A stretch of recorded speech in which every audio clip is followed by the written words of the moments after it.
What's Hey, up, Joe? Brandon. How Hey, are you? Brandon. How you doing? I'm good. It's a little bit stormy here in Miami Beach, but we're It's going to make it absolutely sunny and stormy. fun. Yeah, hopefully the internet holds up, sir, because the trees are not really holding up. But we have a lot. If it doesn't, I'm going it alone. So buckle up, Equality Live, because you're getting the whole show today. Just, just, just plow through. Just plow through. It's going to happen either way. I don't know. I feel like we've got some pretty big shoes to fill. They were pretty amazing. They That were amazing. I feel like one or two cocktails in and we'll be just as amazing as they were, but you know, that's just me. Maybe I have my festive cup. Can you see my festive Florida cup? Yeah, but I'm branded, so although I'm getting some kind of like Zoom feedback, it's fine. It's I'm just okay. living the It's that Equality fantasy. it's that faux green screen background we've got going on. Oh, I see. I see. There you go. There you go. Well, just so everybody knows, I'm rocking the new Equality Florida logo, which I'm very excited about. I'm Uh, loving that. I mean, I'm going to go on and buy it. equalityflorida.org. I'm going to go shopping after this. absolutely. Brandon, we got a lot to do today. This is we're representing for Miami here. But why don't we start with introductions? Do you want to go Yeah, first? absolutely. Hi, everyone. Thank you for joining us here on Equality Live. It's been incredible so far. I mean, it's been almost 4 hours, and we've got tons of people on the line. We've had incredible performers. I am the statewide media relations manager at Equality Florida. I use he/him pronouns, and also on the production team for today's show. So I've been backstage for the last 3 or 4 hours, just poking my eyes in to see what's happening, and really proud of the work that's been going on. So I'm already going to throw off your schedule, Brandon, but I'm going to take a moment of personal privilege to just make sure that everybody here knows how hard you specifically have worked on Equality Oh, Live. thank you. If you're tuning in for the first time, I know that there are folks who are from Miami that are here to watch the Miami segment of Equality Live, but we had to cancel 5 galas as a result of the COVID-19 crisis, and these galas are the anchor of our development programming. They're the gas in the tank for the work that we do. And so when that moment came to be, and we realized that this really important function of how we keep our staff healthy and safe was going to be hurt in that way, Brandon and our communications team, some of you who've been watching all day today may have already met. They started to huddle and they came up with this amazing idea of Equality Live, which is an 8-hour marathon of programming featuring 8 hours. 8 hours featuring communities that were hardest hit by COVID, the gala communities that were canceled, and just using it as a way to lift up our work and tell the story and invite people in a very different way than we're used to support this work financially. So what you may not know is that Brandon has been at the center of leading this, utilizing lots of his experiences that he brings from before his time here at Equality Florida. And Brandon, this has gone amazing today. I expect this hour. I'm not going to say that it's a competition, but I think we're going to win. If it was one, I think Miami's going to win. Yeah, well, it doesn't have to be a competition because we don't want to beat everyone so badly, is what I'm thinking, right? We want everyone to enjoy being in a comfortable second place with each other while we run away with the show, and that's just totally fine. And the real reason for that is that we have incredible things coming. I mean, we have the best lineup, I think. We do. Let's talk about what's coming up too, because I know we've got a packed schedule for the next hour and a half while we acknowledge and lift up the Miami community. I am coming to you here from sunny South Beach. It's not so sunny right now, but it probably will be in about 15 minutes. And in this lineup today, we're going to hear from Grammy Award-winning entertainers who are donating their time and talent to our Equality Live program. We're going to talk to nationally recognized LGBT rights advocates like Liz Schwartz, who is an attorney who helped to bring marriage equality here to Florida. We're going to recognize some Voice for Equality Award winners and champions, folks that we had hoped to acknowledge and recognize at the Miami Gala in March, but we'll do here instead. And then maybe the part I'm most excited about, Brandon, and you're not going to be surprised about this at all, but as the senior political director here at Equality Florida, my role is to lead our team that works on politics and policy and lobbying and legislation. And we're going to have a 30-minute segment in this hour and a half where we talk to openly LGBT state lawmakers. The entire Equality Caucus of the Florida legislature will be here with us from 4:30 to 5 to have some really exciting conversation. We've been building for this for a while, and that's going to be a lot of fun. And then finally, we'll talk about maybe the most important thing in 2020, which is the election. COVID is important, and so is the election. What happens around COVID will be dictated by what happens in this election. So we're going to spend some time on that too. Yeah, and you're right. I think that's the most important thing, right? As we think about how this country gets back to even a sliver of normalcy, as we think about what a recovery looks like, LGBTQ voices are at the center of that, right? If just for a moment for the audience, if LGBTQ Americans were their own economy, it would be the 10th largest economy in the world, which means LGBTQ dollars, and a lot of them are on the line as we think about our recovery from COVID-19. And so it's really important. It's really important that our voices are represented in that recovery, and really important that our voices are represented in the election as well. So super looking forward to that. I did want to just call out, as we talk about dollars and we talk about support, we really could not do the work that we are doing every single day without the support of our sponsors.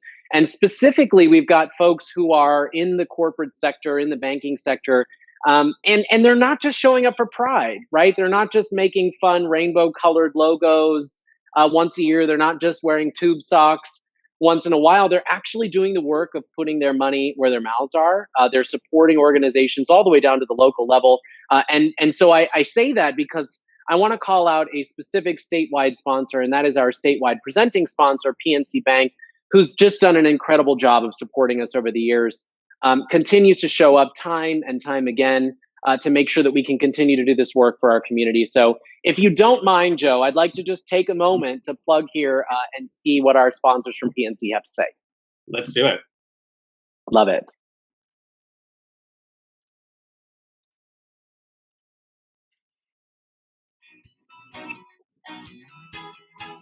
PNC also takes a stand on public policy initiatives that affect our customers and our employees, like our CEO Bill Demchak's decision to sign a letter sharing our concerns about the anti-LGBTQ North Carolina House Bill 2, and his advocacy for employment opportunities for people with disabilities. Our medical benefits for eligible employees cover domestic partners and gender affirmation surgery. And through its award-winning pro bono program, our legal department provides a variety of services, including support for transgender individuals wanting to change their names to match their gender identity. Year after year, the Human Rights Campaign has recognized our efforts, giving us a perfect score on its Corporate Equality Index and a designation as a best place to work for LGBTQ equality.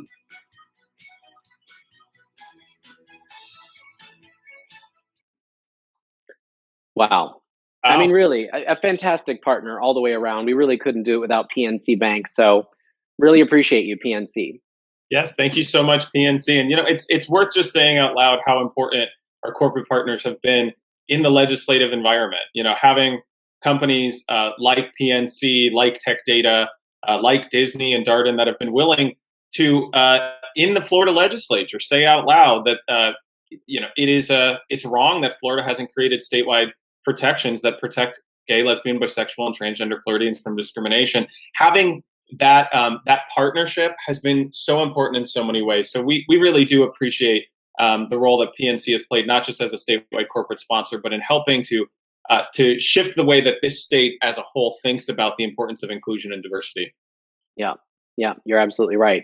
I know these comments are flying by so fast I can barely keep up with them. But I know, and you live in Miami, so I feel like you should shout some folks out. We've got some really incredible folks watching live and in the comments right now. We really do. And I'm seeing lots of great people. Rob Rosenwald, city attorney for Miami Beach, who has been leading on LGBT rights. See you, Rob. And yes, I do look skinny. Thank you so much. So do you. The camera adds 10 pounds, which means Joe has been running every single day. True. Across the nation daily. Cindy Brown, amazing to see you. Oh, I do see that my Miami-Dade County Commissioner, Eileen Higgins, is here. Thank you so much for joining us, Commissioner Higgins. For those of you who don't know Commissioner Higgins, she has been a leading voice on LGBT rights in Miami-Dade County, the largest county in Florida. She spearheaded an effort to bring the first county-level LGBTQ advisory committee to any county in Florida. She helped to pass the ordinance just this year, and it's had already a transformational impact in terms of pulling our community together and creating pipelines to a huge county government. So thank you so much, Commissioner Higgins, for being here. Yeah, love it, love it, love it. All right, so I've got my producers in the ear, and they're telling me we're having a little bit of technical difficulty with our first entertainment acts. We want to get that squared away, and while we do that, I think we've got some fabulous guests who are going to join us and talk a little bit about the Miami community. I'm really excited about this, and we've got two powerhouses, right? We talk about Lesbian Day of Visibility. We didn't plan the show like this, but we've got a lot of visibility for lesbians, and I'm loving. I am loving. I'm loving all of you. Yeah, two lesbian mayors. We've got two lesbian hosts. We've got two lesbians with us now. I mean, it's just everything I could have wanted from Right the on visibility cue. today. Right on cue. We have you, Liz Schwartz, with us today, an absolutely incredible advocate for the community.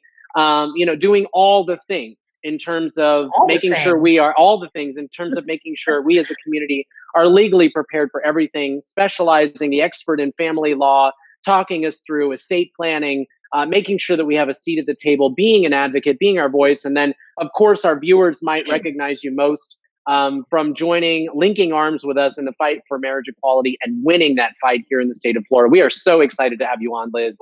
Thank you so Thanks, much for joining Brandon. us. Yeah. And Robin Schwartz is, of course, another stalwart in the community.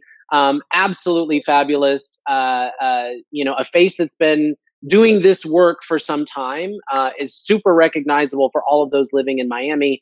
Of course, the co-founder of Aqua Foundation for Women, and now is on staff at Equality Florida doing all things donor relations and program work in Miami. We are really honored not only to have you on staff, but to have you here today to have a really substantive dialogue about the work being done in Miami. So appreciate you both for being here. Thank you, guys. Hey, before we move on, I just got to show you how it's really done in Miami. I know. You're right. Cafecito. Bellissimo. Yours is a cafecito. I can't promise you what's in this cup, and I won't tell you until 8:05 when this is over. Well, again, we really appreciate having you both. Liz, I wanted to ask you, obviously in the time of COVID-19, everyone's impacted, and especially cities like Miami, areas like Miami Beach, which are heavily, reliant on the hospitality industry, and folks in the LGBTQ community are impacted more than others. So I just wanted to know if you could share a little bit with us. First of all, how are you doing? How is your family doing? And then more broadly, how is the community doing and how are they staying connected right now?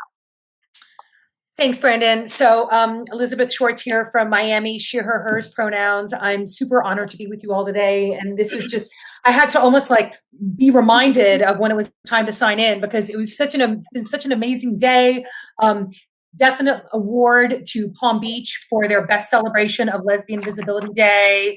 And I loved Quixotic and Colleen and Calvin. You're right. Twerking to Britney on a harp was really not something expected. So that was really special. Loved getting to honor Julie Seaver. Loved Mayor of Tallahassee, John Daly, who knew. Wow, amazing. Such a great ally. So I was like, oh gosh, it's 4:00. It's time for Miami. So we're thrilled to have the opportunity to celebrate in this limited way. Unfortunately, we wish we were able to have the gala. I know that Robin was planning amazing things at the Nobu Eden Rock, so hopefully we'll be back there next time. I won't reveal any of your themes because hopefully you can recycle them. We are hanging in there in Miami. Yeah, it's raining kind of gross outside right now. Ooh, this light is looking very bright on me. Where's my lighting section? Just, feeling super grateful, right? Because the fact that we are able to shelter in place, feeling so grateful for everyone who's out there, who's helping make that possible and just all the frontline workers. And, I think in Miami, there's mixed messages with our government. Hopefully people are sheltering in place and they're not injecting Clorox into their veins. Just be the voice of a lawyer here. Don't ingest. Yeah, please don't. No drinking bleach, no injecting disinfectant. Just don't do it. Did you ever think you would need to say that? So anyway, I wish we didn't have to say it. Right. Here we are. So I will just say that lots of DJs going on outside, but we are here sheltering in place with Equality Florida today, and really Equality Florida has been such an amazing leader, really from the jump. This pandemic immediately resulted in Equality Florida doing one of the many things that you do so well, which is convening leaders from around the state. And I remember when the marriage equality win happened at the U.S. Supreme Court, the first one, the Windsor decision in 2013, the very first thing that Equality Florida did was cohere a bunch of folks to talk about, okay, that was the federal ban. Now, how do we lift our statewide ban? And Equality Florida was super nimble and thoughtful about that. And as you mentioned, Brandon, I was really very privileged to serve on the litigation team with Equality Florida. And we also worked together on the adoption ban litigation, which resulted in the lifting of the ban against gay people adopting in Florida in only 2010. So, but Florida Equality Florida has done just an amazing job with these convenings, making sure that every aspect of the community is heard from and is receiving services, and in the midst of all of it, continuing your important, great work. Oh my gosh, Dee and Ian, the Safe Schools work is so critical. Hearing from Superintendent Runcie and how he's been educated by Equality Florida's great work is so heartening. We, of course, also have a wonderful superintendent here in Miami, Carvalho. So I'm really glad to be able to partner with Equality Florida on helping lift up some concerns, legal issues of concern to folks, specifically around, as you mentioned, family law and estate planning. I was able to do a little one-sheeter resource, which I think has been posted a few times and wherever. Just really important that folks sense that, we've got so much anxiety and fear right now around how to protect ourselves and our loved ones. There are measures that we can take just to make sure that our intentions are manifest, and our intentions are manifest in writing. So I'm good, and I feel like really blessed to be able to be here and under the circumstances, try to pull together this rainy day and talk about taking care of ourselves in Miami and the state of Florida. Absolutely. Well, thank you, Liz. And hey, let's go ahead and clarify for our viewing audience of hundreds and hundreds and maybe thousands of our closest friends around the state. Robin Schwartz, Elizabeth Schwartz. No relation, right? No relation. I was like, what did I say wrong? No relation. Yes, we're just gonna call you relation. sisters. You're We're just sisters gonna call for the you show. sisters. We may not be we're sisters, not sisters. I am so excited. Joe and I are also sisters, so we totally get Nice. That's it.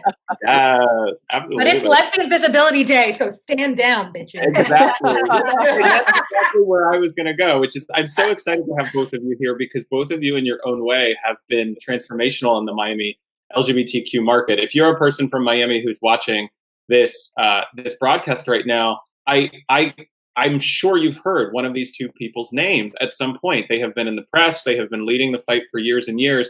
Robin, let's pivot to you. I love that you're on Team Equality Florida now. You have worn so many hats in the community, but you have been a hurricane, a force of nature since you joined our team, leading program work in Miami, but specifically leading our donor relations work and leading our gala. Liz talked about this a little bit, but what has it meant for us to have to cancel our gala? That's certainly a place where we raise money. Please talk about that. But it's also a place where our community gathers. It's a place where we find each other and see each other and build power. What do you think it's meant to cancel the gala? And how is the LGBTQ community and the Equality Florida community in Miami pivoting? Well, you spoke about it. I mean, yes, it's a fundraiser, and that's always an important piece to any event that a nonprofit does. But for me, and I think for the community, what it really means is an opportunity to get together, an opportunity to be together, be in space together, to celebrate together, to keep each other motivated to do the work that we all have to do, because it isn't easy to do this work. And I also think that we were going to have awesome speakers like Nadine, which I'm so glad people are going to have the chance to hear her today, because she has a very important message to send, and she does so very eloquently. And the community has been really, I mean, I would say to a person supportive of what's been going on. I haven't had one person say one thing to me about us having to cancel it, except for positive. And everybody is like, let's do this. Anyone who donated has said, please keep the money. We didn't donate to go to the event. We didn't donate because of the event. We donated because of the work and how important it is. And this community is, it's my home. I love everybody in it. And I'm so sorry we're not all together, but I'm happy that we have this moment to be together in this way. Absolutely. Yeah, you're absolutely right, Robin. When we first took this project on and somebody said, let's do 8 hours of live content. Well, first I poured a nice strong coffee for myself. And then I thought about the monumental task ahead, and I was nervous about how it would turn out. But as we kept coming back to that word community and unity, I felt inspired. I felt inspired by the work that we have left to do. I felt inspired by folks like you, Liz, and the work that we do every single day to bring people together. So just really, really appreciate the work of both of you. Liz, kind of pivoting to 2020 and thinking about what's at stake, right? You talked about don't inject yourself with Lysol. Please, again, from my lips to all of your screens, do not. If you learn one thing today, right? If you learn only one thing today, it is that Britney Spears sounds great on a harp. And if you learn something else, it's please do not inject disinfectant. But thinking about 2020 and what's at stake, can you talk a little bit about why the work of Equality Florida and our pro-equality leaders is so important? It's so important for many reasons, obviously, but if I could just boil it down to judges, the presumptive nominee may not have been your first choice or your second or third, but if you could sort of think through the fact that, first of all, as much as we may be organ donors and sending B12 shots to RBG, she's not going to live forever. The next 4 years are likely going to result in could be four Supreme Court appointments, U.S. Supreme Court appointments, could be more. And we've already seen the U.S. Supreme Court deal some pretty devastating blows to the LGBTQ community and to the other progressive causes with whom we link arms. And it's not just SCOTUS, of course. It's all of those lifetime appointments of judges in the other appellate courts, intermediate appellate courts, trial level courts and the U.S. Department of Justice and the U.S. Attorney's Office. I mean, there are lifetime appointments that the next president is going to have the opportunity to exercise, and those are really important appointments for the LGBTQ community and our progressive allies. And so that's just one thing. And then, of course, the Senate, right? I mean, we've got the Equality Act that's languishing in the Senate. And it's very, very important for us to have federal protections at the LGBTQ protections at the federal level. And then, of course, Equality Florida's voice is so important at the statewide level. We are about to get a couple of U.S. Supreme Court cases decided, and we're not terribly optimistic. These Title VII cases, as they're known, Title VII of the Civil Rights Act of 1964. There are going to be a couple of cases that are going to come down that are going to let us know whether discrimination protections are intended to apply to people on the basis of sexual orientation and gender identity. These are not new protections that we're asking for. The law has been very clear. There have been many, many cases. There's like one outlier, but many cases all over the country, including decided by some pretty conservative justices that say that discrimination protections of Title VII do protect people on the basis of sexual orientation and gender identity. So who's not worried about those cases? Folks who live in states where they already have statewide discrimination protections. Hopefully they're still concerned and being vigilant. But those folks are perhaps a little bit more cavalier about the results of these cases. We in Florida, we don't have statewide discrimination protections yet. That's why we hope the Florida Competitive Workforce Act, Equality Florida signature legislation, will pass at some point in the not too distant future. And this is something we all have a really critical stake in. So this election cannot be more important. So please get out and vote. Please get out and vote. And not just in the presidential election, all these down ballot races could not be more important. Our lives are hanging in the balance. There's not been a more important election in our lifetimes. Absolutely. Well, Liz, later in this session, we're going to have a conversation with the LGBTQ elected lawmakers in Tallahassee. The entire Equality Caucus is going to be here with us later. Awesome. And we're going to have a conversation around the stakes in this election and why Florida is so centered. We always are in presidential elections, but we're going to really get into the weeds on some of that, in addition to talking about the state implications for the election, what it means for state level policy, in addition to some of these federal decisions. I want to bring us in for a landing. First, y'all are going to love this. I don't know if you've been able to watch the comment thread, but I mentioned before, Commissioner Eileen Higgins was with us, a champion on the Miami-Dade County Commission, and I'm seeing that another known champion, someone who's been doing this as long as any of us, Miami-Dade County Commissioner Daniela Levine Cava has joined us. Go D! DLC. We're so excited to see you here, Commissioner. Thank you so much for all of your work. The number of times that you've spoken out and stepped up and leaned in with us on LGBT rights issues is profound. We have seen that, and it's so exciting to have you here today. Commissioner Levine Cava, Robin, is a former Voice for Equality Award winner. And I think the last question we probably have time for in this segment before we transition to some of our entertainment is a big announcement. You had been teeing up a big announcement and an awardee at the Miami Gala. Tell us a little bit about who we are recognizing from Miami in 2020 with the Voice for Equality Award. Thanks, Joe. Yeah, we're going to give the award to Jill Ellis. And it's a shame that we couldn't do it in person, but we're happy to give her a little bit of spotlight right here. For those who don't know, Jill Ellis is the coach of the winning soccer team, the women's soccer team. I have to admit that I am not a big sports person, but even I know this team and how amazing they were and what an accomplishment it was. But in terms of why we wanted to give her the Voice for Equality Award was really not necessarily about what an amazing coach she is, but what an amazing person she is, and speak of lesbian visibility. Especially in sports, we all know how many people look to sports for role models, for examples.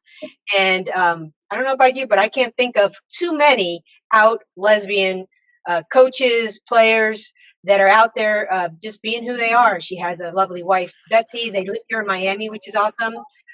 Their parents. And I think that the reason there is a Lesbian Visibility Day is just really important for women's voices to be heard. And I want to be clear that when I say women, I mean women, biological women, but I also mean anyone who has lived the women experience and been socialized as a woman. We all come to this with certain experiences that reflect how we move in the world and also how we're seen in the world. And so having somebody like a Jill Ellis out front and center, it's just extremely important. And we're so happy to be able to give her this acknowledgement at this time. Absolutely. Representation matters. Visibility matters. I know everybody here has experienced the power that visibility for our community brings. And, what's the saying? When you have a seat at the table, you're not on the menu, right? That's right. That's absolutely right. Thank you guys so much for including us. I want to just make sure everyone please takes a moment and goes and donates. Any amount will help, and your amount will be quadrupled to eqfl.org/equalitylive. Also, please go to the silent auction. I donated one of my books, which is awesome. And you can have an hour with me. So come and visit, and we can talk about all this good stuff and protecting yourselves. So thank you guys so much. Amazing. Thank you. Thank you both so much. It was such a pleasure to have you today. Team Schwartz, the power of Schwartz. Thank you both. The power of Schwartz. We had Schwartz times 2. We are doing Lesbian Visibility Day right. I'm just saying, if you need people, give us a ring because we are hooking it up down here in Miami today. Yeah, so Brandon, I know we're about to transition, I think, to our entertainment, but I think you would yell at me if we didn't do a really important thing, which is to thank Equality Florida's sponsors. So, there were sponsors who stepped up to support the Miami Gala. There are sponsors who have stepped up to support all of the galas that have been canceled and support us each and every year. So we just want to take a minute to acknowledge our corporate sponsors. You can see some amazing folks like MP W, Bank of America, Truly, Florida Blue. These folks have stepped up to support this work financially. They're putting their money where their brands are, and that matters so much. Thank you so much to our sponsors. Yeah, absolutely, absolutely. And another thing that people have given today is of their time. I mean, we're talking about incredibly talented, award-winning folks. Not only showing their love by speaking today, but joining us to play their hearts and souls for all of us to hear. Talk to us a little bit about who we're going to hear during this segment. I cannot believe that we landed this next person. I am so grateful to Nestor Torres for donating his time and talent. Nestor is a Latin Grammy Award winner and multi-Grammy nominee. Nestor, thank you so much for joining us. How are you? I'm doing wonderful. It is my privilege and honor to be with you today. Happy Sunday. You can hear me okay? You can see me okay? We can hear you, and we can hear you. We can see you. And I'm Very just well. saying, I see the cannot Grammy hear Brandon at gleaming all, in the background. but maybe if you can you hear Brandon, Joe? I can hear Brandon, and I can hear you. Yes.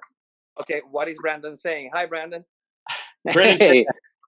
So I was just telling Nestor that I can cannot hear see him. the Grammy gleaming in the background. The light is beaming off of the Grammy in the background, which I love. Nestor's struggling to hear you, but he's talking about the beautiful Grammy that is just uniquely positioned right behind you, Nestor. Right there. Yes, positioned within your and it's as it should be. As it should be. Well, Nestor, before you get started, let me just tell folks a little bit about you. Sure. You are a Puerto Rican flautist who studied at Berklee College of Music, then also studied at the Mann School of Music in New York City before later studying with the New England Conservatory of Music in Boston. I can see and am so impressed to be able to share with our audience that you have played with Herbie Hancock, Tio Puente, Gloria Estefan, Kenny Loggins, Dave Matthews, among others. I am so excited that you've given us your time today. And of course, as we mentioned, you've put out 18 CDs to date and have earned 4 Latin Grammy nominations, including a Grammy Award that we can see in your room today. Take it away, Nestor. What are you going to play for us? Well, I'll just do a couple of melodies and then I'll share some words. So let's just get started with this. Original composition, one of my earliest ones. It's called Make You Dance.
Make You Dance. I felt it was important for me to share something that would bring us that kind of a joyful spirit of that. No matter what's happening, we can dance with our bodies. We can dance in our hearts. As it's time for us to dance really with joy and appreciation, no matter what's going on. And I'm so proud of the work that Equality Florida is doing, and I'm so honored to at least be able to contribute in some way. We know what has happened. We know why we're not getting together physically. So much is going on. There's so many different realities. Some of us are blessed to be somewhat protective within the circumstances. There are others that are fighting tooth and nail. Every moment is just such a struggle. And I was just wanting to share some words of someone I considered to be my mentor. I think it would be appropriate. That is a prelude to the melody that I'm going to be playing next. This gentleman, his name is Daisaku Ikeda, and he says, over the course of our lives, we are bound to face all kinds of adversity, not only natural disasters or pandemics, but things like bankruptcy, unemployment, illness, accidents, and the deaths of loved ones. No life is ever perfectly smooth. In fact, life is an endless series of trials and tribulations, and it would be no exaggeration to say that facing difficulties is indeed what life is about. The question then is, how do we remain unbeaten by these trials and adorn our lives with victory? Now, there's a term of transforming poison into medicine, and according to this principle, we can change even the worst circumstances into benefit and happiness as long as we maintain strong determination. After all, unhappiness is not caused by adverse circumstances, it is caused by our own despair and negativity. And so the opposite of despair and negativity is hope.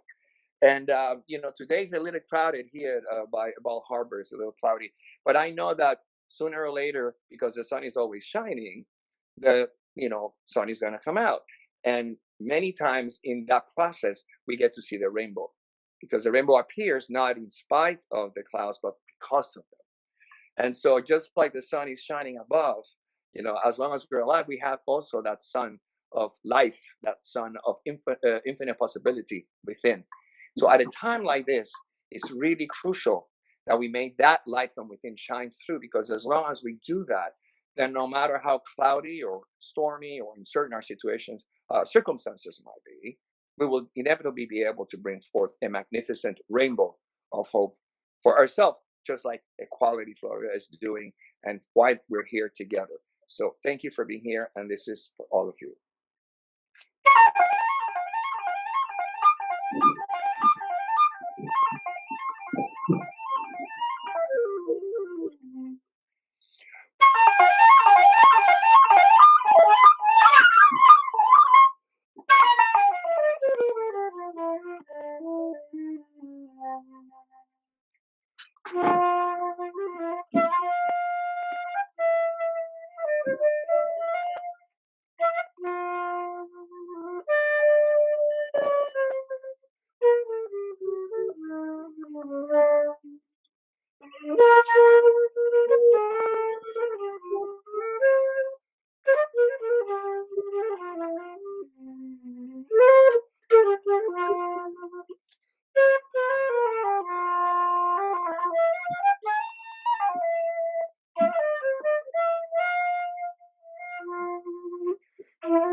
Wow, what a treat, Nestor. That Thank was you very much. fabulous. Wow. Amazing, amazing. Thank you so much, Thank Nestor. you. That was gorgeous. Both pieces that you played, but also the words that you shared. That gave me chills, and I just have to believe that folks around the state who are watching this found glimmers of hope from that. Thank you for sharing your time with us. That was beautiful. Wow, Joe. I mean, come on. I What mean, we else? certainly made Where it else? close. I mean, I'm not Where saying that we won, but I think that we're winning. That's all I'm saying. where else are you going to find a harpist playing the tunes of Britney Spears? You're going to find a Grammy award winning flautist. We have incredible people coming up later in the show. Our main show includes US Senator Elizabeth Warren. I mean, come on. There is nowhere else you're going to find all of this pro equality love. Brandon, we haven't even talked about the amazing graphics that I'm bringing you with my green screen T-shirt for some You're reason. bringing us something there. I don't know what that is. I'm giving you something, but I know that the other segments didn't have this green They screen. didn't. No. Unplanned but beautiful moment. That's We are hologramming Joe in, and that's what you're seeing now. Yeah. Sunny South Beach. Now actually sunny South Beach. Well, I think that the only way to follow a Grammy Award-winning performance from a Grammy Award-winning artist, Brandon, is to remind people the point of Equality Live, which is to fill the gap that was left when 5 of our galas, unfortunately, because of the COVID-19 crisis, were canceled. By making sure that folks know that they can contribute right now to support the important work we've been talking about all day. So if you're just tuning in, or you just tuned in for the Miami section, we want to remind you that right now you can make a gift to Equality Florida that is quadrupled. The AIDS Healthcare Foundation has stepped up to match dollar for dollar every gift that is made. The John Evans Foundation is also stepping in with a matching grant, which means that if you give $10 today, it becomes $40 because of these amazing partner organizations. And the time and the importance of giving has never been more important to us. We need gas in the tank to keep Equality Florida's staff healthy and strong, to keep our work healthy and strong. We've picked up COVID-19 response work at the same time that we've held the rocks that we've held as an organization since our founding, to stop anti-LGBT attacks in Tallahassee, to push back on litigation that tries to repeal local protections, to move forward protections for our community at the local and state level. This work is so important right now, and if you can support us and help us fill the gap that was left when we had to cancel the Miami Gala, a gift right now of any level, but certainly leadership gifts are welcome, and we would appreciate it very much. Yeah, absolutely. And I do want to get you to some more fabulous tunes. But before I do that, I need to point out that you're talking about fundraising. We have the largest host committee for this event that we've ever had in the history of Equality Florida. We have over 250 folks pitched in to say they would share the good news about Equality Florida. They would reach out to their friends for them to pitch in 10, 20, 30 bucks. Each one of these folks, over 250 people, have committed to raising $300 or more for Equality Florida through Equality Live. We are so appreciative of our host committee, and they're all watching now. So, Amazing. I mean, if you can donate in honor of them, go now to eqfl.org/Equality Live. Pitch in $10. Takeout is what, $20 on Uber Eats. Give up one takeout this week, make a little extra meal for yourself, and pitch that $20 toward Equality Florida. Becomes $80 today. So we really appreciate our host committee.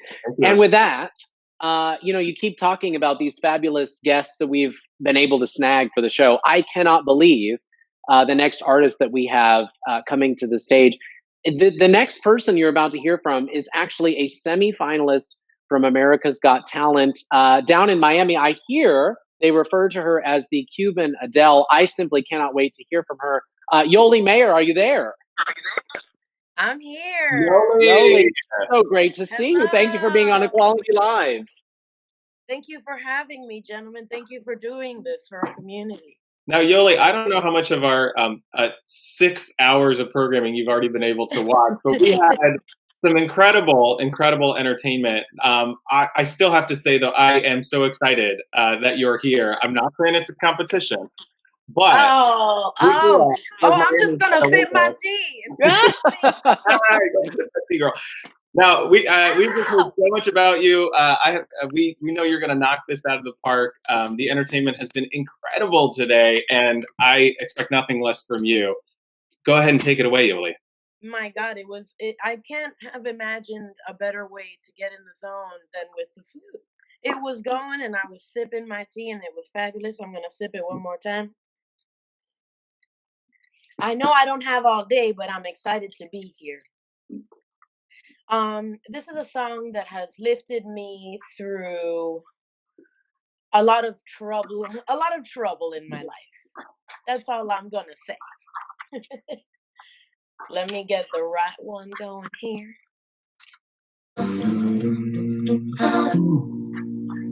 All right, y'all. Are we ready?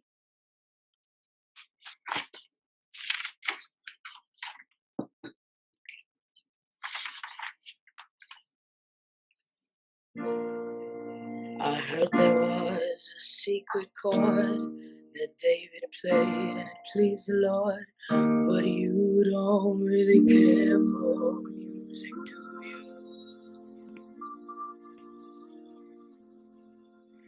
When it goes like this, the fourth, the fifth, the minor fall, the major lift, the baffled king composing hallelujah. Hallelujah, hallelujah, hallelujah,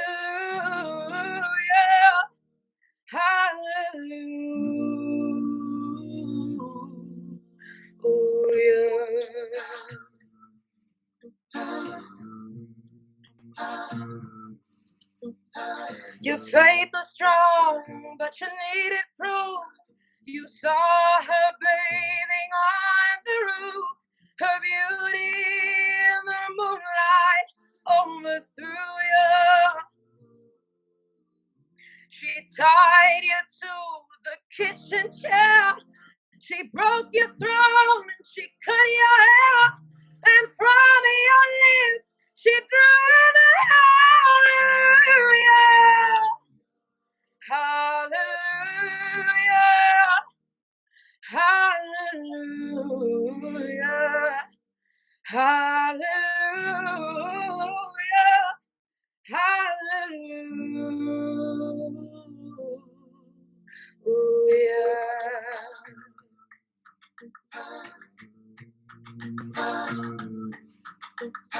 Well, baby, I've been here before. I've seen this room and I've walked this floor. I used to live alone before I knew you. And I saw your flag on the marble arch. And love is not a victory march. It's a cold and it's a broken hallelujah. Hallelujah. Hallelujah. Hallelujah.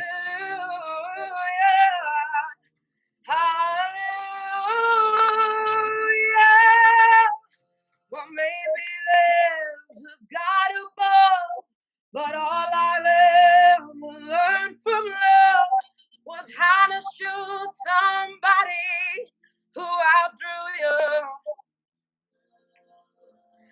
Not the cry that you hear at night. It's not somebody who's seen the light. It's a cold and it's a broken hallelujah. Hallelujah. Hallelujah. Hallelujah. Hallelujah.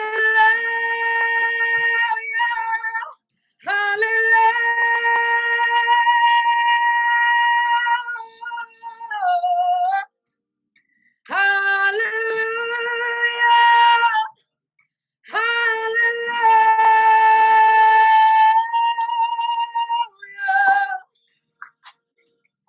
Oh, we're going to leave that one right there, guys. We're going to leave it right there. I felt like I was praying. I can't get emotional. Singing has become extremely special, and I'm sure that every artist that has performed and is performing today can tell you that music has become even more emotional for us. I don't want to take up too much of anybody's time, so we're going to keep it moving, and we're going to have a little fun with this next one.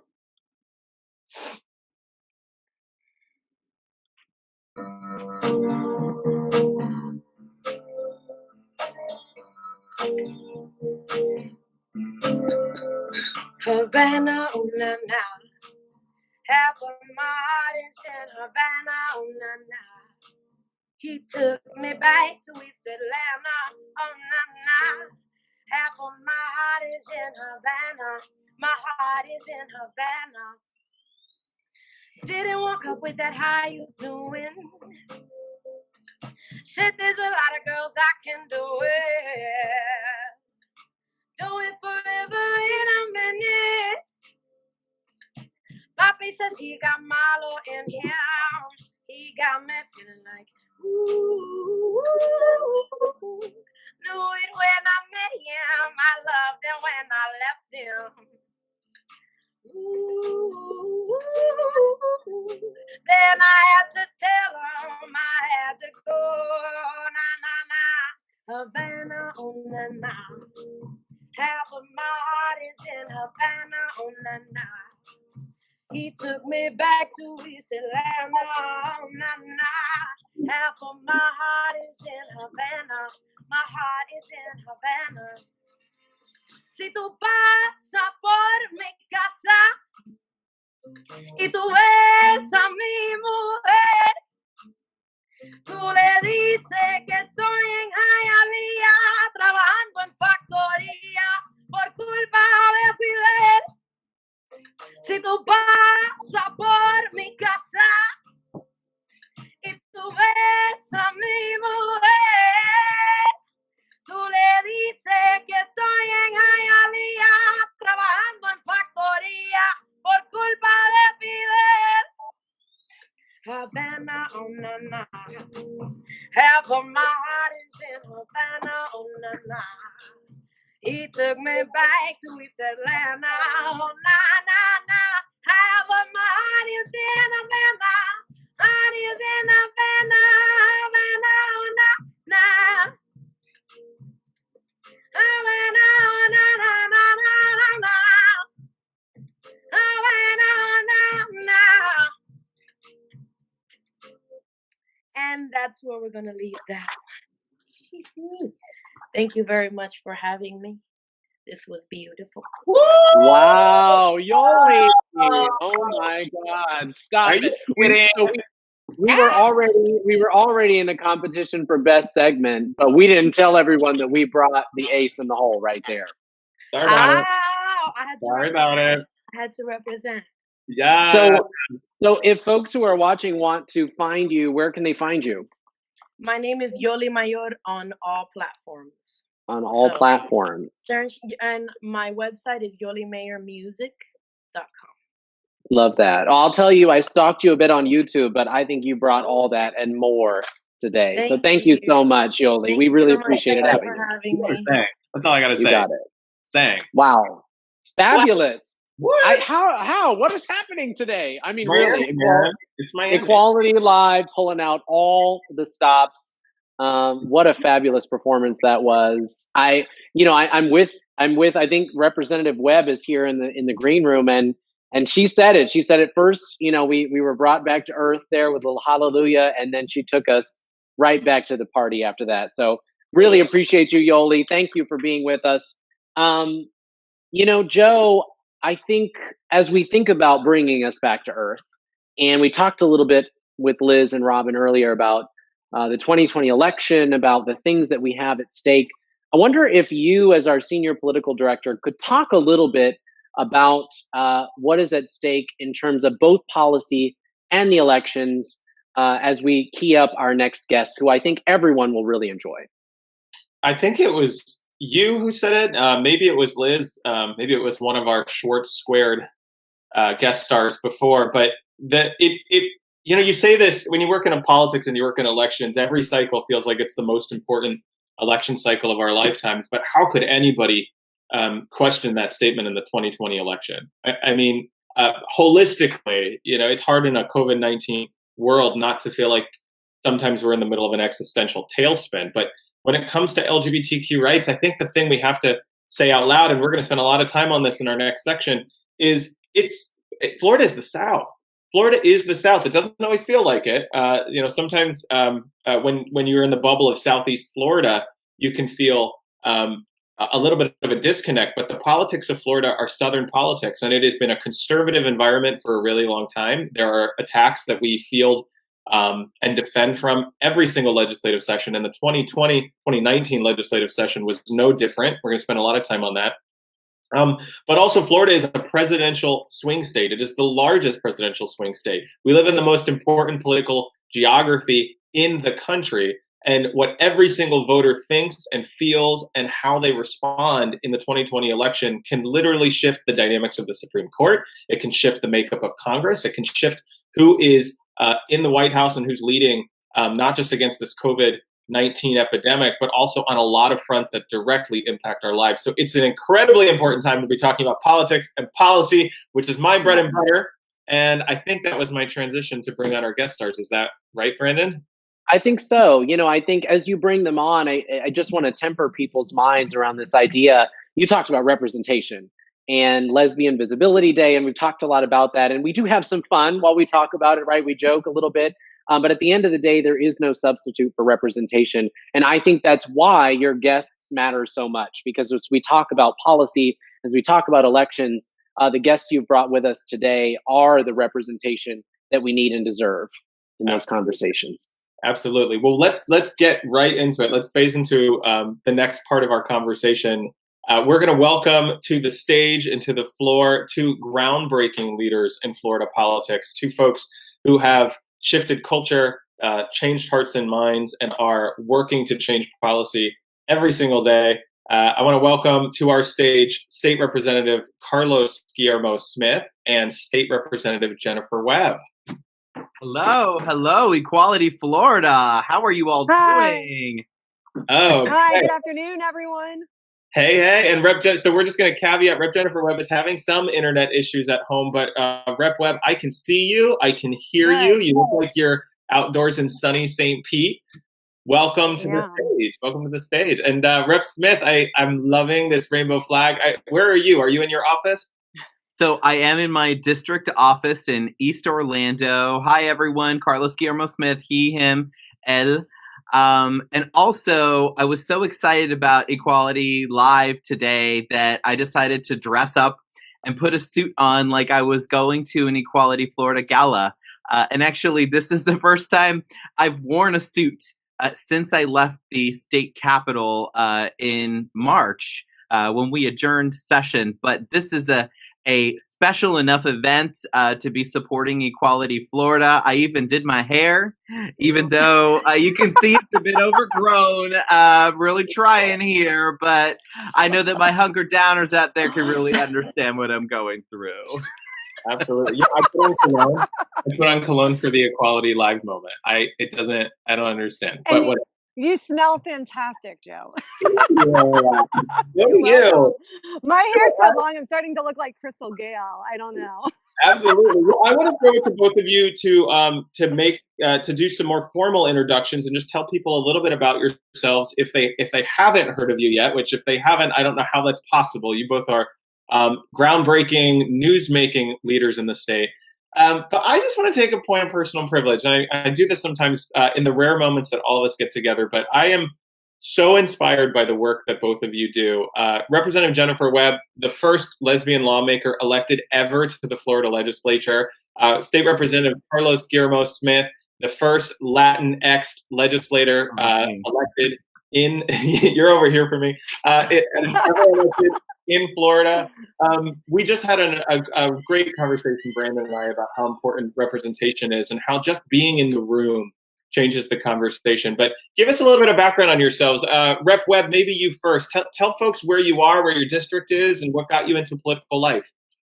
Sure. So, hey, everybody. I am Representative Jennifer Webb, and I represent Southeast Pinellas County. I have 12 cities from Fort DeSoto all the way up to North Reddington. A lot of it is beach. And I go in to represent West St. Pete, Pinellas Park, Kennis City, and Lowman. And so it's a pretty big district in the Tampa Bay area.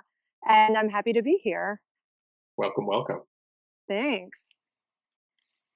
And I'm Representative Carlos Guillermo Smith. I represent House District number 49 in the Florida House of Representatives. That is East Orlando and East Orange County. I was elected in 2016, and I'm just really, really excited to be here. Awesome. Well, thank you both so much. So this, I as the senior political director, which you all know, I get the privilege of leading Equality Florida's advocacy, policy, and elections teams. And so John Harris Maurer, who was on the Equality Live programming about 2 hours ago, talking with Senator Jason Pizzo about our HIV work, him and I get to stomp through the Capitol together and hang out with both of you and do battle and try to push down some barriers. This was a tough session for the LGBTQ community, and the results of it are there's some wins to point to, and there's some losses too. There's some really interesting dynamics around this particular session.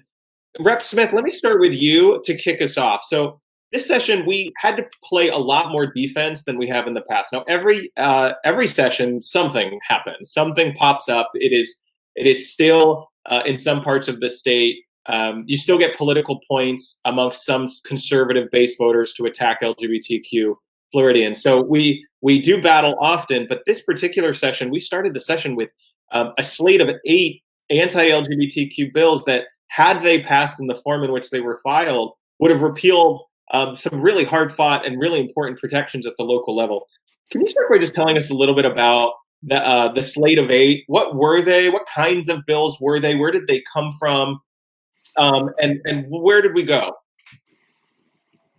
Right. Well, in this legislative session, unfortunately, the way that it began was we had a slew of anti-LGBTQ bills that were filed actually right before session began. So it did come kind of at the 11th hour, and they ran the gamut anywhere between bills that were overtly hostile to our community and intentionally hostile, like, for example, the transgender youth medical care ban bill, which I know Representative Webb is going to talk about in a bit. But they also included other bills that were preemption bills, which means that it's a statewide law that kind of trumps any local county or city ordinance or law. And many of these bills actually undid a lot of the hard-fought gains that we had made as a community at the local level. For example, there was legislation that would have undone protections for LGBTQ workers that were passed at the city or county level. That wasn't the intent of the bill, but they were so broadly written that our community was kind of swept up and caught up in this bill as a result of it.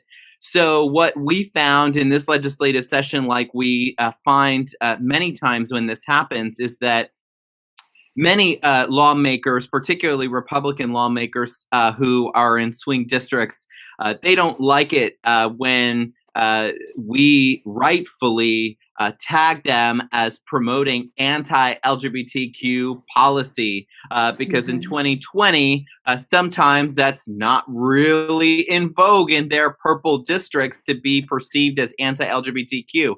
But that's what the outcome of these policies are. They take away some of our hard-fought rights and protections, and some of them are overtly hostile against us, which is why it was so important for us to have Equality Florida in the Capitol with us, helping us sound the alarm on these bills. And the outcome of that was that once again, these bills either died or they were neutralized in their effect on our community. And that would not have happened without Equality Florida's work in the Capitol, and of course your commitment to making sure that we're never caught flat-footed and that we're always vigilant and ready to take on some of those attacks when they happen. So thank you, Joe and John Harris and so many others who were involved in that effort to help us with this work. Absolutely. And, let's put a highlighter on this. Despite the fact that we were running through committee weeks in the state legislative session, slaying dragons, every time one bill would die, another would pop up in movement. We saw it was a roller coaster of a session.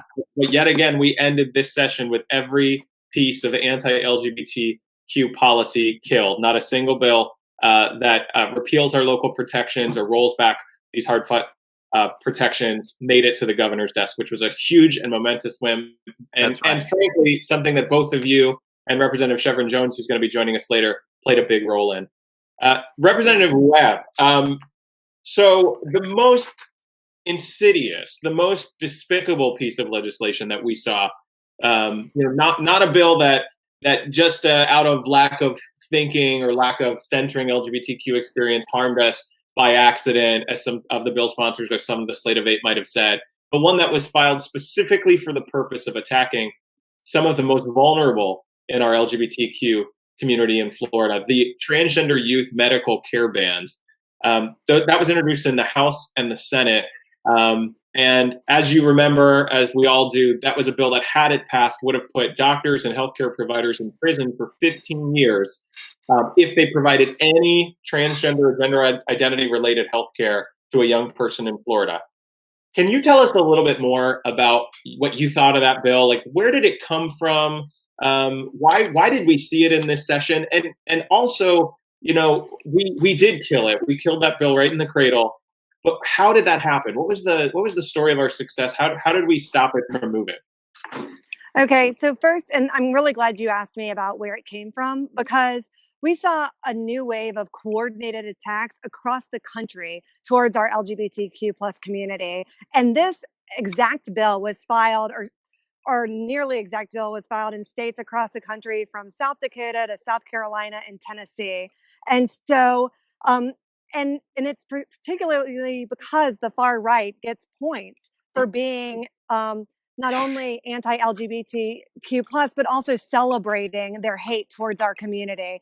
And without partners like Equality Florida, not only would this have not been stopped in Florida, it would have also gotten momentum in other states. And so what we did to succeed, and Carlos, I feel like you were such a huge part of this, and also Representative Mercado in sharing her story about her child.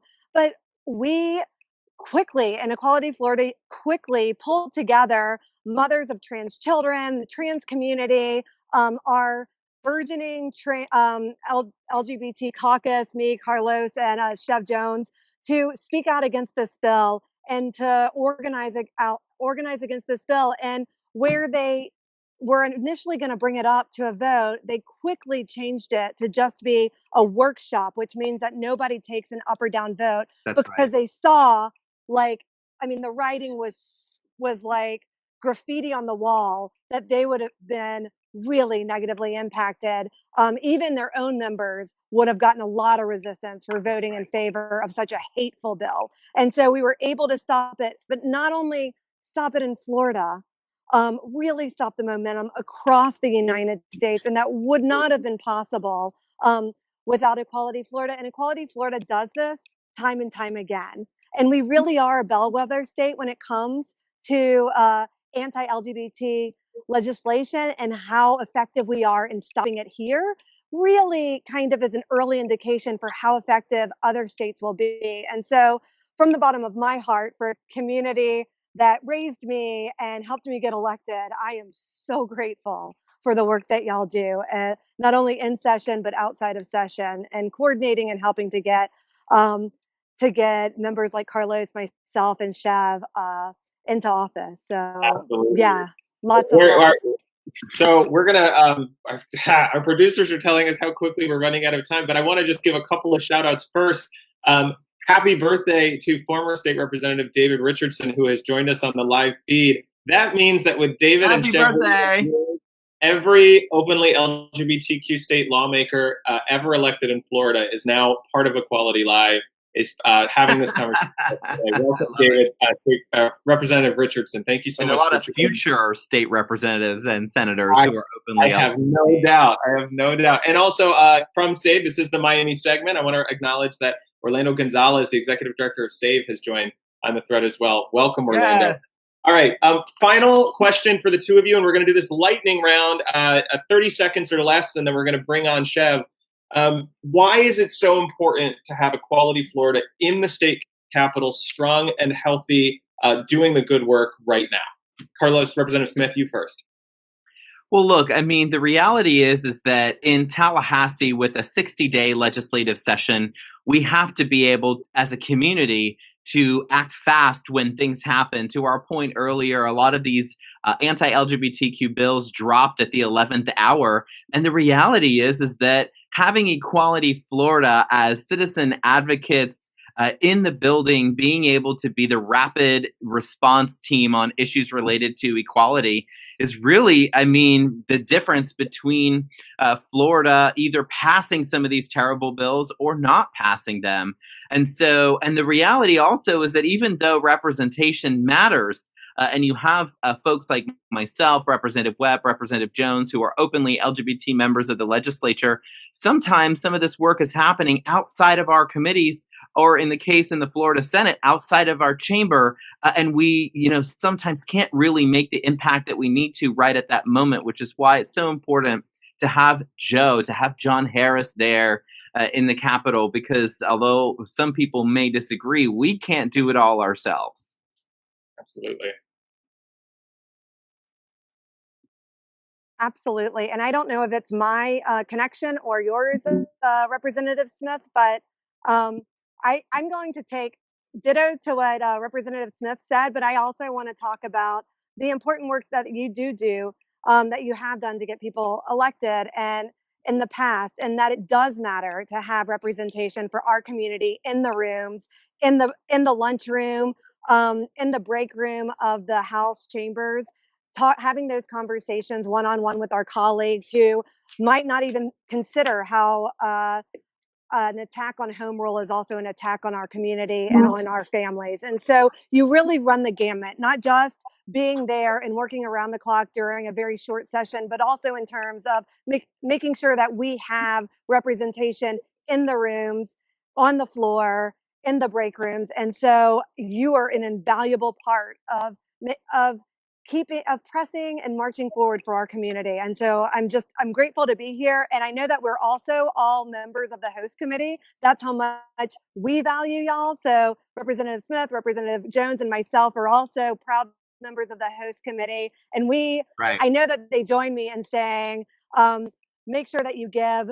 This is my favorite event, my favorite fundraiser in the Tampa Bay area. I get to go to two, one in Tampa and one in St. Pete normally. This year I got to go to none. And so I'm happy to use this day to give to one of my favorite organizations that's doing the hard work of putting our community first and making sure that we continue to make progress. You're both incredible and amazing. Representative Webb, thank you for that. We're going to bid you adieu. Representative Smith, if you can stay and hang out with us for just a few more minutes. Thank you so much, Representative Webb. You inspire all of us with your groundbreaking work. We're going to bring to the stage a Kiki squirrel friend of mine, Representative Chevron Jones. There he is. Hey, Jones, how are you? I'm doing well. How are you? We're great. We're running a little short on time, so I've got. If I had a headset, it would be buzzing right now with like virtual CNN style. So I'm going to keep us rolling into this next part. Representative Jones, you and Representative Smith have emerged in your time in the legislature as just. Again, I'm just like bubbling with pride for our LGBT legislators, because you all, amongst your colleagues, have really emerged as these crystal clear voices. You call fouls, you call strikes in our state politics, and both of you have emerged as leading voices on the importance of this election. And so, Rep Jones, first I'm going to give you a chance to introduce yourself. Name, pronouns, what part of Florida you represent, and then if you could phase into your thoughts what's at stake for LGBTQ Floridians in this upcoming election? Why is the 2020 so important? I appreciate it, Joe. It's definitely good to be here and to Equality Florida and to all of you. It is a true pleasure to do this. And it's so good how you all get to improvise. Human beings always figure it out, okay? And to have me on the stage with my good friend, Carlos Guillermo Smith, is really a pleasure. My name is Chevron Jones. My pronouns are he, him, and his. I have the pleasure of serving down in South Florida, District 1, which is the South Broward area, and for the last 8 years, and it's a pleasure to be able to serve the constituents of this district. Excuse me. You asked what's at stake. There's a lot at stake, right? But let's understand what we are dealing with. We're dealing with a president right now who is not only irresponsible, but who has on so many occasions, even in this instance, have been malpractice in how he deal with not just the LGBTQ community, but also with Americans, period. Right. So what we're looking at now, we have leaders who are going against and infringing on the rights of our community, and they will continue to do it if we allow individuals in office who do not support the issues of the LGBTQ community, of the individuals of communities who have been marginalized over the years. Currently now, this president that we have in office, he has came against the transgender community when it comes to discriminating against the transgender military ban. He has come against the LGBTQ community when it comes to anti-judicial appointments. And if you have not saw yet that Justice Judge Clarence Thomas article where he made it clear that the LGBTQ issue was an incorrect decision, elections have consequences. And so when we're talking about who we need to elect, I know some people just want to sit back and it's like it's because their candidate didn't get in, so therefore they're not going to vote. If you're a part of of our community, you have no right, and you cannot sit on the sideline because of what we are facing right now not only within our state, but also nationally. That goes from the DOE when it comes to children, all the way to the health department, in which they're trying to create religious exemptions. And so all of these things are with that state right now. And if we're not careful, they're going to take us back while all of us who are watching are trying to move forward. Absolutely. I mean, the Trump administration's moves, and it can be so frustrating, right? Because we'll see some virtue signaling from the president where he'll hold up a rainbow flag or tweet something about which campaigns that never really actualized. But the reality is that his administration, as you said, Rep. Jones, have attacked the transgender community in the military, have appointed anti-LGBTQ judges that are ruling against us in really important cases. And Department of Education, Department of Health, Department of Justice, we've seen rulings time and time again that are trying to roll back protections we got in the Obama era. So this is a really, really important time. And that's even before we talk about COVID. That's even before we talk about the response around COVID. Joe, can I say one thing, though? Can I say one thing? It'll be very quick. But we also have to be careful, and I always say this, even when I'm at events, that we also have to even be careful of individuals who might be a part of our party who describe themselves as being LGBTQ advocates, because they say that to get our voice and support, but behind the scenes they'll have you yourself. Right. That's right. That's right. That's right. Elections. I know exactly what you're talking about. Don't even get me started. Well, Rep. Smith, we've got about 6 minutes together with the three of us, but let me throw one at you. So elections have consequences; they matter, but elections in Florida really matter, right? I mentioned this before you all came on, but there's a saying that says that Florida is some of the most, if not the most important political real estate in the country. Why is Florida so important? Where does Florida sit into the national landscape in the 2020 election? And what role do you think pro-equality voters play in elections in this state? Well, of course, we all know that elections are very, very important, and elections have consequences. And I'll just make a side note real quick, which is that at 7 o'clock, we have a very special guest who's joining us, who is not a U.S. Senator from Florida. The reason why is because we have 2 U.S. Senators from Florida who suck, quite frankly, Senator Rick Scott and Senator Marco Rubio, who frankly are not eligible to speak to our community at an event like this because they have actively and aggressively opposed equality for LGBTQ people. So what do we have to do as a consequence of that? Well, we have to import a U.S. Senator from another state, Senator Elizabeth Warren, at 7 p.m. We know that we're the warm-up act for her.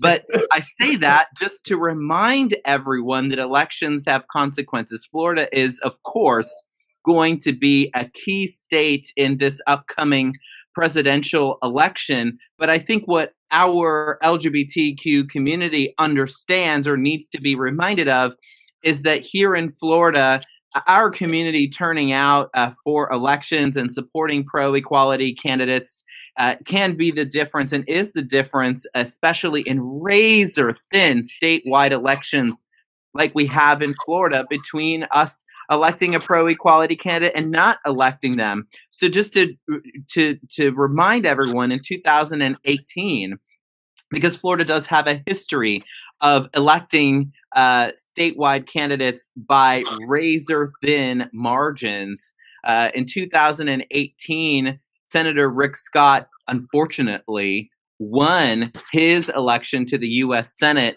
by 10,033 votes. 10,033 votes was the difference, which, of course, is less than half of 1%. But in Florida, we have about 772,000 LGBTQ people who live here in the state. So this is a reminder again that our community makes such a big difference in these elections. Even in the election for governor, the election for governor was decided by only 32,000 votes in the state of Florida. There's 772,000 LGBTQ people living here in our state. So that's a very, very important reminder of how our community has power in a swing state like ours. You don't want to be painted with the brush of being anti-LGBTQ, because we know that that means that our community is going to vote against you, that we're going to knock on doors, that we're going to donate for the pro-equality candidate. And the reality is that we know, or the Orlando area, which is the area that I represent geographically in the legislature, is the swingiest of swing areas around the country. They talk about the I-4 corridor all the time, but we're making major progress because in this I-4 corridor, we are fortunate enough that we have several pro-equality leaders who are elected to the school board, to our county commission, to our state legislature, to Congress. That's what the I-4 corridor is about. So that gives me a lot of optimism for the 2020 elections that are coming up. Rep. Jones, what do you think? Well, I mean, here's my thing. I think Representative Guillermo Smith just knocked it on the head. I just want to add one thing about Activate, because I know we're short on time, but when we're activating our community, the Equality Florida and so many other organizations, more specifically Equality Florida, I'll tell you why I support you all and why others should support. You all have worked to get individuals like Jennifer Webb elected. You guys have worked to get individuals like Carlos elected, like David elected, like Jane Castor elected. And it's so important that we move the needle and we show individuals of the possibilities and what can happen when you have individuals who our main focus is LGBTQ issues. But let's not shortchange Equality Florida. Equality Florida has been on the front lines of some major issues that includes just social justice issues, period. And so not only does election have consequences, like Carlos said, who we have representing us have consequences, and individuals who are running, who we're about to put in office, we will have consequences. Yeah, listen, and it's up to us to whether we do it. And so there's nothing for me to take away from what Carlos has already said. The only thing I will want to say is that for everyone who's watching this, August is primary, November is general. We have the time of all times on our hand right now. And it's up to us to, I don't know if we're going to be knocking on doors because COVID is real right now. But I think we can do virtual knocking on doors, y'all. And there are races. Texting a lot of people.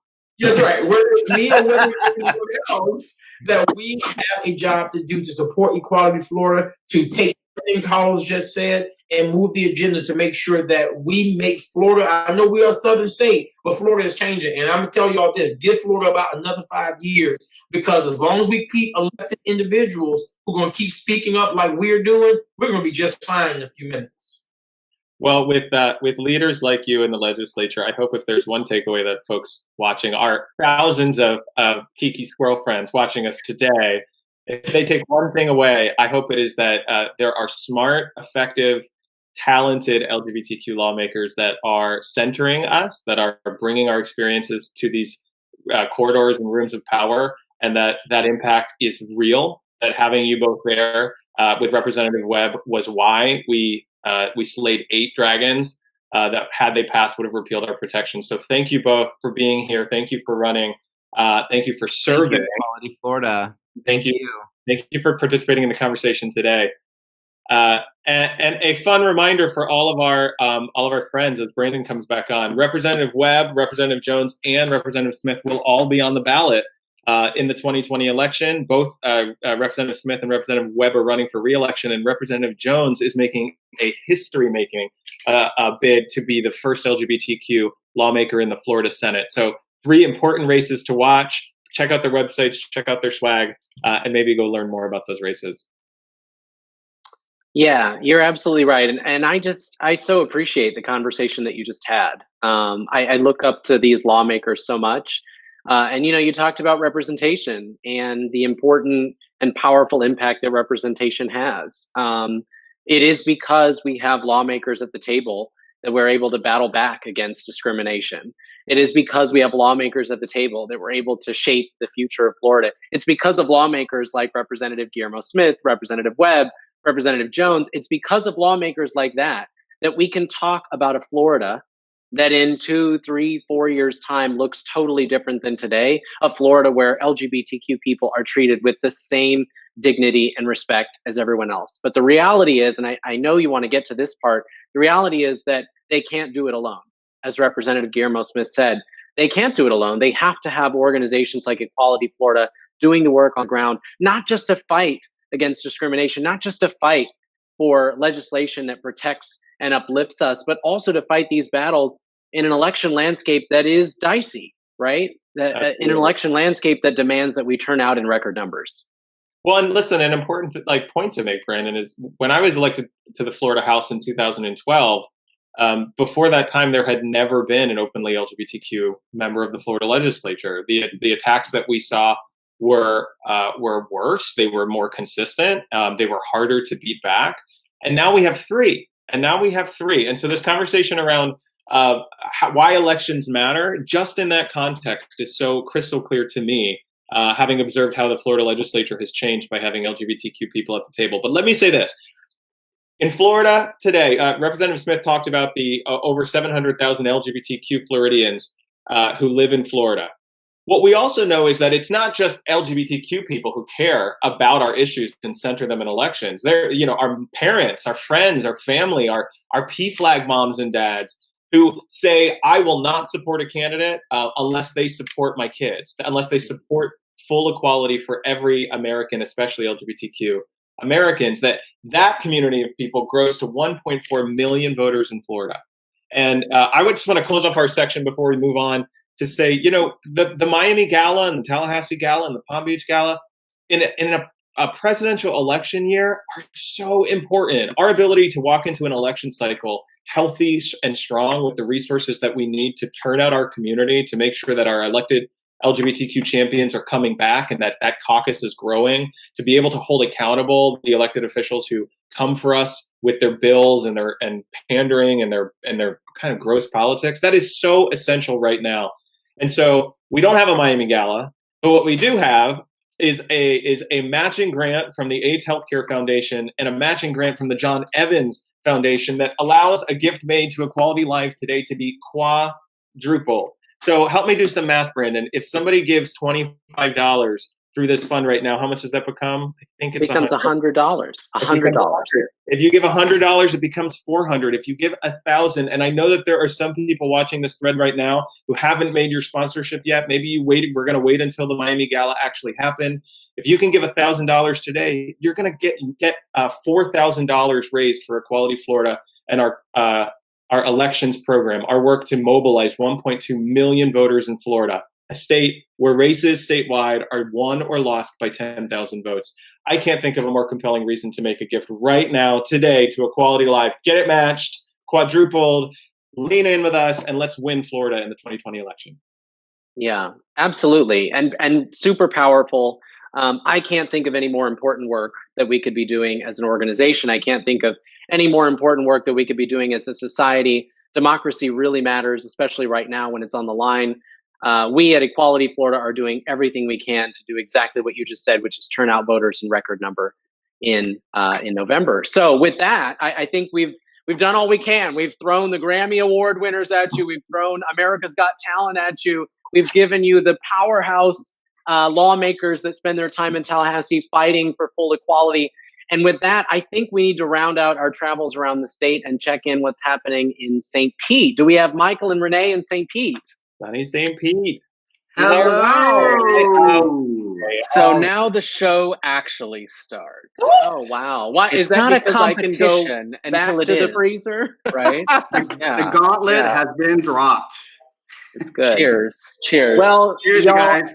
it's been an absolute delight here on Equality Live to join you. I am going to go refill my cocktail, and I'll see you in the comments section. Thank you, Joe, for doing this with me. Same queen. Good luck, Renee. Good luck, Michael. Thank you, guys. Bye.